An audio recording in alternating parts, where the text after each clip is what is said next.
Hello, darlings. So I just got back from a whirlwind trip in the UK. 3 cities, 6 days. It was fabulous. I was really lucky to go. It was a special anniversary trip for my wife and I, but I didn't want to play tourist, like typical tourist. Like, yeah, went and saw sights and ate a few pies, but because lately I'd been thinking a lot about how travel feeds creativity in a way like nothing else can, I wanted to take the opportunity of being there to really feed my own creativity, to get inspired, to really engage in not only creativity while I was there, but travel as a creative act. I really think of my home and my city as a really creative space, but it doesn't matter how creative your space, if you're just in that space and you're sort of seeing the same things and hearing the same things and engaging in the same forms of creativity. At least for me, ideas don't come as quickly, as easily, as inspired, I guess, as when you sort of shock the brain by taking it somewhere else and letting it see new things and experience new ways of thinking. I was really after that feeling of when your brain starts making new connections, when it starts putting puzzle pieces together that maybe it couldn't do when you were at home. And again, it was a really special trip for my wife and I to celebrate our anniversary. And I wanted to celebrate that specialness, but I really did also want to make sure that we were leading with curiosity and not itineraries. I hate being over itinerarized at any given time, but I wanted to set this trip apart and let us explore, happen upon things, find new, not just neural pathways, but creative pathways and all of that. And it turned out to be such an amazing trip. Again, whirlwind, too many cities in too few days, but we had such an amazing time and we saw such amazing creativity. There was so much to look at and so much to do. I've tried to distill it into a quick little recap for you, but it was wonderful. And I know I'm very privileged to be able to go travel like this. If you're not able to, you can still do this by just getting out of your house, going somewhere else in your city, your town, taking a bus to somewhere nearby that you haven't been before. But for me, I was really lucky to be able to engage in this creative inspiration moment completely somewhere else from home, somewhere I'd never been. So this is 7 days in the UK, creativity feeding inspo style. Let's go. Okay, so I can never sleep on planes, so I'd been awake for like 20 hours. But in the interest of not letting jet lag take over, we immediately headed out into the city. Now, my wife loves a small museum off the beaten path, so we started with the Guildhall galleries, which were really, really cool. Kind of small, but really interesting. It was laid out and curated by theme. So love was a theme, work was a theme. It was a really interesting way to see art. It mostly focused on Victorian English art, but there was all sorts of things in here, and we really enjoyed just kind of toddling around. The coolest thing maybe was in the basement, they had a full-on Roman amphitheater that they just found under the museum while they were building it. They also had modern art that was really, really interesting. It was all based about London was the theme. So it was London modern art. Loved it. And it started pouring. So this is where we had our first pie because we had to run into a pub.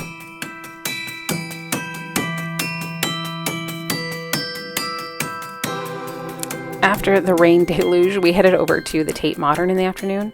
Now, the contemporary art here always blows my mind, but in a different way than looking at the Victorian art. These artists take such risks.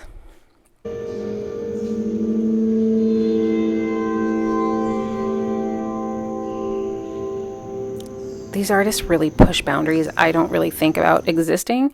It makes me think about my own creative comfort zone and really how small it is. We also happened upon a speakeasy underneath our hotel, which was super cheesy, but it was a perfect way to finish our first day in the UK.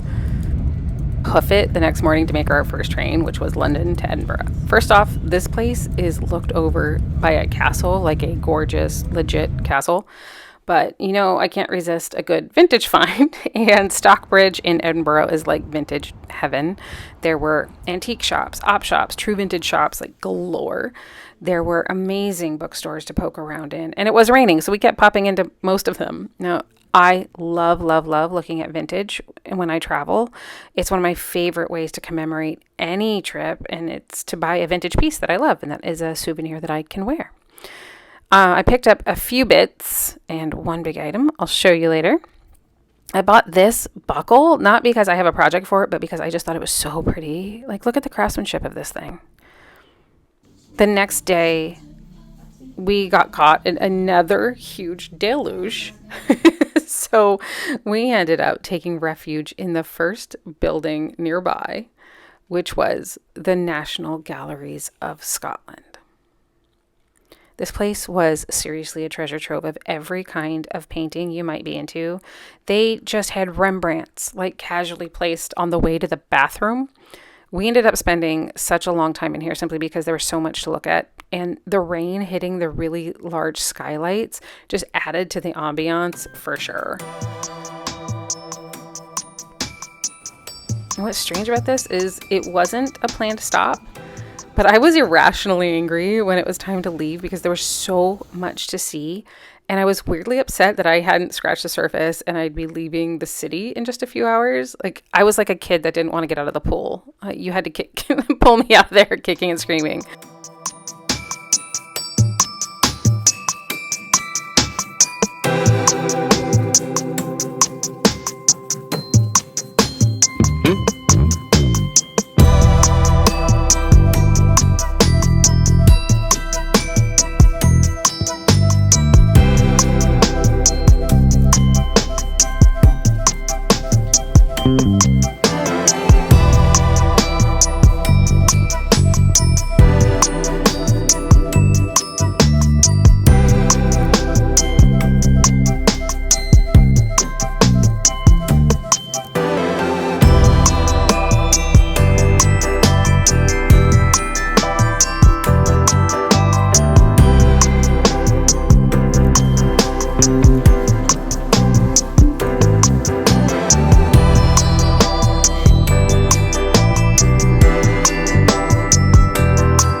Next day, another train.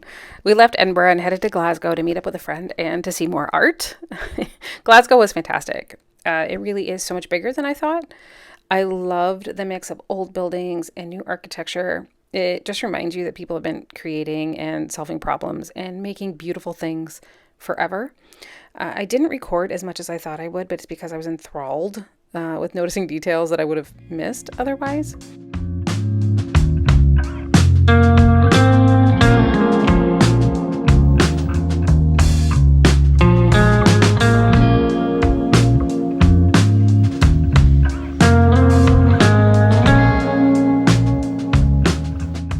We spent the entire morning wandering through antique shops, having the most beautiful creative crisis.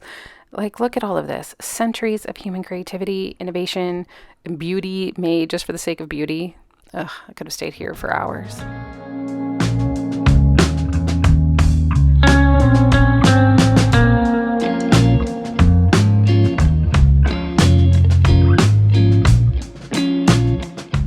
We didn't have an itinerary, and it was really great having a local to show us around because we were guided towards places that we probably would not have sought out ourselves, like the GOMA and Mackintosh at the Willow, which is an Art Nouveau tea room designed by Charles René Mackintosh, and it opened in 1903. It was such an amazing place to get in out of the rain. It's very Frank Lloyd Wright, where the furniture is part of the design. It is such a cohesive whole. It was absolutely stunning.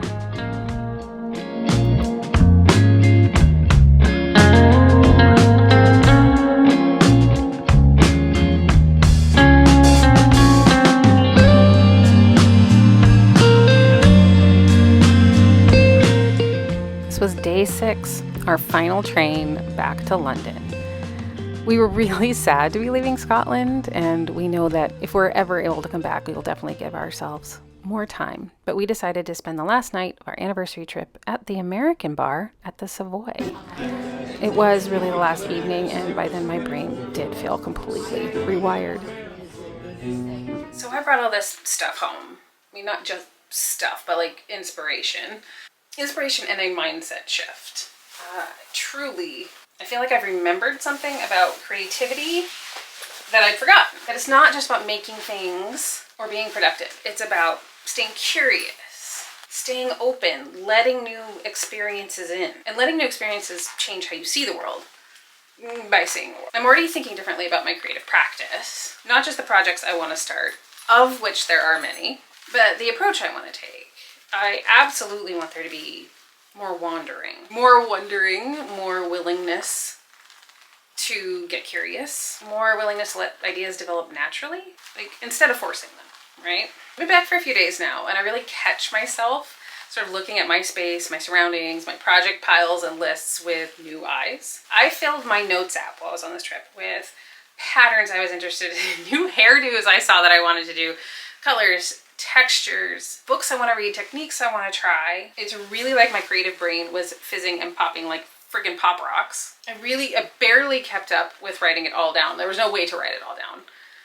But my brain was really excited. Very much like I recharged my battery pack for creative inspiration.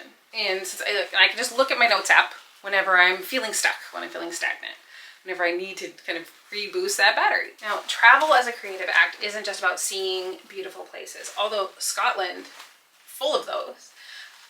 But to me, and what I think travel really should be, is about those experiences, about letting your creative self be creative, let it flow. It's about letting your creativity, your creative self be influenced by all of this new input. And to remind yourself that creativity is a renewable resource. So if you are feeling creatively stuck, which happens to all of us, I highly recommend getting out of your safe space, out of your comfort zone. Maybe you don't need to just watch another tutorial. Maybe you need to get out in the world and do something somewhere else. This is me giving you permission to go wandering. Go on a wander. Go on a walk about. Find yourself some new inspiration somewhere that isn't in your tiny little immediate bubble. I promise your creativity is waiting for you wherever that is. So thank you for coming on this journey with me. If you want to see what I end up doing and making with all this creative inspiration that's popping, please do like and subscribe. I would love to have you along for further journeys. And let me know in the comments, if you could go anywhere, where would you go to refuel your creativity, to recharge that battery? So see you next week. Hopefully with some travel-inspired makes to share. So come on back. But I'm all for a magnet and a cheesy t-shirt, but this was the souvenir I picked up for myself. I found it in a vintage shop on my first day there in Glasgow. It's amazing. The girl at the shop said she'd put it out 5 minutes before I got there. It was made for me. I mean, look at this color. Look at this jacket. I'm obsessed. I love it. Best souvenir ever. Seriously. This coat is everything. Come on.